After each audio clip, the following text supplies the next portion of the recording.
Today, as every day in the month of February, Black History Month, I ask the question, what is your legacy? You are one of the most well-known African-American cultural historians of our time. And within Black communities worldwide, you are one of the most respected authors and thinkers. Could you tell us a little bit about what that's like for you? So first of all, what is that like for you? And what is it like to know that sometime down the line, way down the line, you're going to leave a powerful legacy and be recorded in history? And also, what's it like to do such challenging work? Well, I can say that the work that I'm doing is a continuation of the work of those scholars that preceded me. I was quite fortunate in the 80s to meet and have relationships with some of the most significant scholars of that time. Dr. Yosef Ben Yakinen, A.C.G. Hilliard, Naeem Akbar, Wade Nobles, Francis Cress Welsing, Dr. Patricia Newton, John G. Jackson, John Henrik Clarke. These were my heroes and sheroes, and I was blessed to have a personal relationship with them as well as a business relationship with them. And I modeled much of what I do now is based on the life lessons that I learned when I was in their space. And so to be able to continue their work is part of what this work is all about. I remember John Henrik Clarke saying years ago that this work is not work, it's a priesthood. And one must be dedicated to the mission, which is to restore the memory of African people.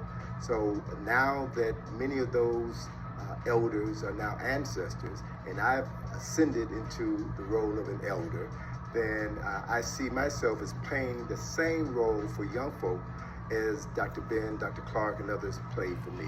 It's my responsibility to keep the door open. It's my responsibility to inspire them and let them know that this is not a rat race, this is a relay race.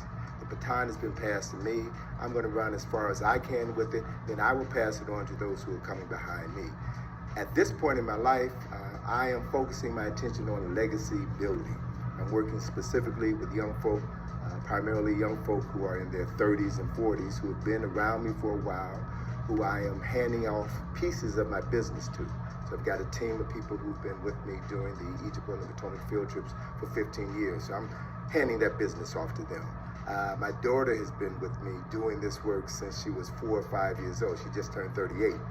And so I'm priming my daughter to continue the work that I'm doing in Egypt. We just published our 3rd book together.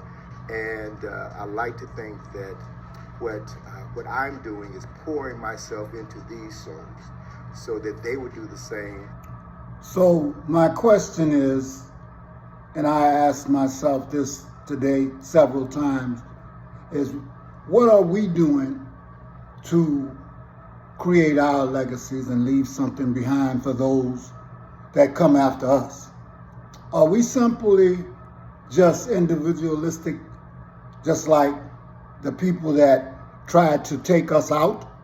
Or are we really thinking about the future and the future of our children and the future of people on earth? I mean, we don't sometimes think that we can make a contribution until we get up off of our behind and do something about some of the things that's going on. So this is an interesting question, but I just wanted to ask you that because do we just really, are we just out for ourselves? Awakening and then allowing ourselves to be the vessels through which our ancestors would do their best work. So these are concepts and ideas that are outside of the norm of traditional society, but these are the concepts and ideas that have maintained us, whether we were conscious of it or not, for the last 400, 500 years. Within us is a power that is stronger than our oppressor's ability to destroy us. And once we understand the source of that power and tap into that power, then we become everything that our oppressors were afraid of. And that is the mission. What would you say to someone who's wondering why so much focus on the African part of what we've done? Because I hear that all the time. Sure. And that's somewhat understandable because not only have people of African ancestry been miseducated, but everybody on the planet has been miseducated. So a person who has that consciousness, I would direct them to the Smithsonian Museum of Natural History. There's an exhibit there in the David Koch Hall of Human Origins. It was a $15 million exhibit that was established about 7 or 8 years ago. And in that exhibit, it says that 100,000 years ago, Africans were the only people on the planet. It's at the Smithsonian. David Koch Hall of Human Origins. Yes, that David Koch of the Koch brothers, right? So even the broken clock is right twice a day, right? So David Koch says in that exhibit that 100,000 years ago, Africans were the only people on the planet. They go on to say that 60,000 years ago, a group of these Africans living in East Africa walked out of Africa into Eastern Asia and populated Eastern Asia. And then they go on to state that approximately 40,000 years ago, another group of these same Africans walked into Western Asia, the landmass that we now call Europe, and populated Europe. So if you process just those three pieces of information, it reinforces the fact that humanity was born in Africa. The first Homo sapiens lived in Africa and Africa alone before they appeared anywhere else on the planet. It speaks to the reality that there is no such thing as race. Race is a false construct that was created by races in order to confuse mankind. There's only one race, the human race, which has its origins in Africa. So everyone, on a genetic level, everyone is of African ancestry, whether they know it or not, or whether they look like it or not. The further you move away from the equator, the further you move away from the sun, the lighter your skin becomes because of melanin. And other factors contribute to the change of facial features. So that's one very important reality. You'll also find in the same museum, on the opposite end of the David Koch Hall of Human Origins, you'll find an exhibit on ancient Africa. And in this exhibit on ancient Africa, as soon as you walk into the exhibit, it talks about the Nile Valley. It talks about ancient Kush. And what they state is that ancient Kush, the civilization of ancient Kush, rose around the same time as the civilization of ancient Kemet, but it lasted longer. It lasted about 3,000 years longer. So when we talk about Africa, we're talking about the birthplace of humanity. When we talk about Africa, specifically the Nile Valley, in the Nile Valley, civilization includes civilization in Uganda, Ethiopia, Kush, Sudan, and Kemet or Egypt. So it's a 4,200-mile cultural highway. And the culture migrated with the people from the south to the north. And so the civilization that we refer to as Kemet or Egypt is considered by Chancellor Williams as Ethiopia's oldest daughter, right? But we find in Kemet the greatest evidence of what human beings have achieved when they're left to their own devices. The beginning of architecture, the beginning of government, the beginning of agriculture, the beginning of engineering, science, philosophy, astronomy, the beginning of all of those things that indicates a civilized nation and a civilized people. So Africa is important because it's the birthplace of humanity, culture, and civilization that expanded from the Nile Valley south and west, influencing dozens of countries on the continent.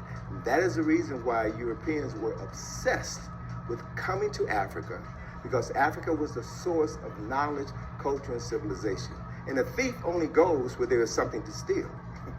If I'm watching this, and my question to you is, are you saying that me as a black person, as an African American, are you saying that my ancestors are ancient Egyptians? Is that what you're saying here? Well, part of what I'm saying is everyone's ancestors come from Africa. And what we've been able to ascertain over the past 4 years now, based on the research that we're doing in Egypt, excavations that we've been doing for the past 12 years in Egypt, we have come across evidence that shows a migration of Africans from the Nile to the Niger. We know that there were at least 6 migrations that led to the development of culture and civilization within Ghana, Senegal, Gambia, Ivory Coast, Nigeria, And the last group of Africans to migrate from the Nile to the Niger were those Africans who developed culture and civilization in Mali. They're known as the Dogon. It was those Africans in West Africa who were ultimately kidnapped and then brought to the Americas. So that Africans in the America, in the diaspora, are the descendants of West Africans who were kidnapped, who were the descendants of Africans from East Africa who migrated to West Africa over a period of say 1,000 years or so. And in those cultures, in Ghanaian culture, in Senegalese culture, in Dogon culture, they speak about their ancestors having migrated there. So, for all of the people who think that civilization doesn't start in Africa, you can go to the museum that Mr. Tony Browder just talked about, and you can verify that information. But sometimes it doesn't matter what you tell someone, they're going to believe what they want to believe. But this is Black History Month. Let's start with the truth.